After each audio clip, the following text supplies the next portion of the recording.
जय हिंद। Welcome to our channel MGK education. आइए देखते हैं परिसंचरण तंत्र। यह परिसंचरण तंत्र का दूसरा वीडियो है। इसमें जो है मानव रक्त के बारे में जानते हैं। तो जो मानव रक्त होता है यह जो है दो प्रकार का है। एक होता है ठोस और दूसरा होता है लिक्विड।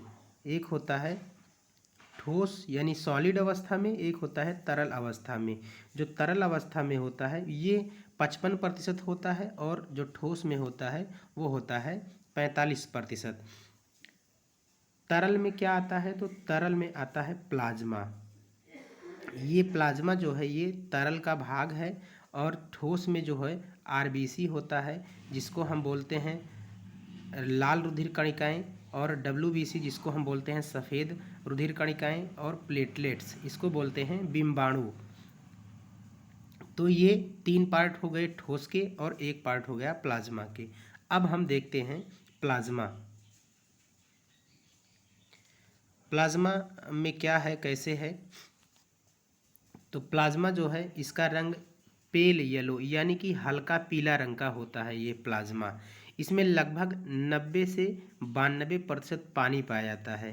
पानी की मात्रा इसमें ज़्यादा होती है, 90 से 92% पानी ही पाया जाता है। प्लाज्मा का हल्का पीला रंग, उसमें मौजूद बिलीरुबिन एक वर्णक होता है। बिलीरुबिन एक वर्णक होता है, इसी की वजह से प्लाज्मा का रंग जो है हल्का पीला होता है। बिलीरुबिन वर्णक का निर्माण लीवर करता है। जो ये बिलीरुबिन होता है इसका निर्माण जो है ये कहाँ पर बनता है? तो ये बनता है लीवर में। लीवर दो वर्णक का निर्माण करता है। एक है बिलीरुबिन, एक है बिलीरुबिन और दूसरा है बिलीवर्डिन। तो बिलीरुबिन के बारे में तो बता ही दिया गया है कि ये जो है हल्का पीला रंग का होता है। और यह जो है अब ये क्या करता है कि प्लाज्मा में बिलीरुबिन वर्णक की मात्रा ज़्यादा होने पर पीलिया बीमारी हो जाती है। अगर प्लाज्मा का जो है प्लाज्मा में बिलीरुबिन की वैल्यू बढ़ जाती है तो इसी की वजह से पीलिया यानी कि जॉन्डिस जिसको बोलते हैं हो जाता है। अब अगला है बिलीवर्डिन। बिलीवर्डिन क्या है कि यह हल्का हरा रंग कर देता है।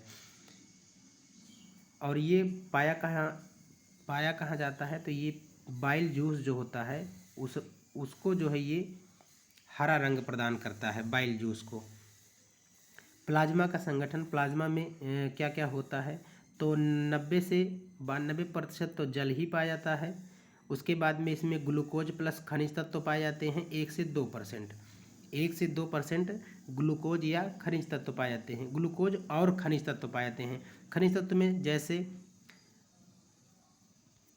खनिज तत्व, तो जो खनिज तत्व है उसमें जो है मैग्नीशियम, कैल्शियम और क्लोरीन ये तत्व पाए जाते हैं।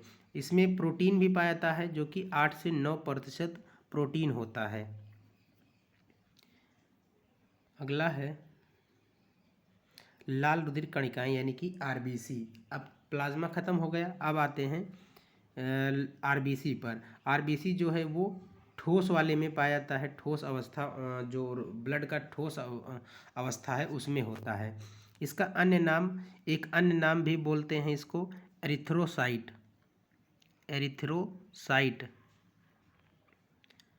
उसके बाद में इसकी खोज जो है एवी ल्यूवेनहॉक यानी एंटोनी वॉक ल्यूवेनहॉक ने की थी। इसकी खोज जो है वो एवी ल्यूवेनहॉक ने किया था। इसका जीवन काल जो है वो होता है 120 दिन, लगभग 120 दिन इसका जीवन काल होता है RBC। उसके बाद यह स्वतः ही समाप्त हो जाती है। सबसे छोटी रुधिर कोशिका कहते हैं RBC को, यानी कि लाल रुधिर कोशिका को। उसके बाद में है पुरुषों में इसकी संख्या कितनी होती है? तो पुरुषों में होती है 4.5 से 5.5 मिलियन पर 100 ml हीमोग्लोबिन। कहने का मतलब 100 ml अगर हीमोग्लोबिन है तो उसमें जो है ये 4.5 से 5.5 मिलियन इसकी संख्या होती है।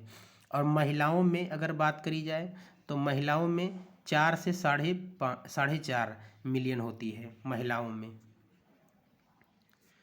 अगला जो है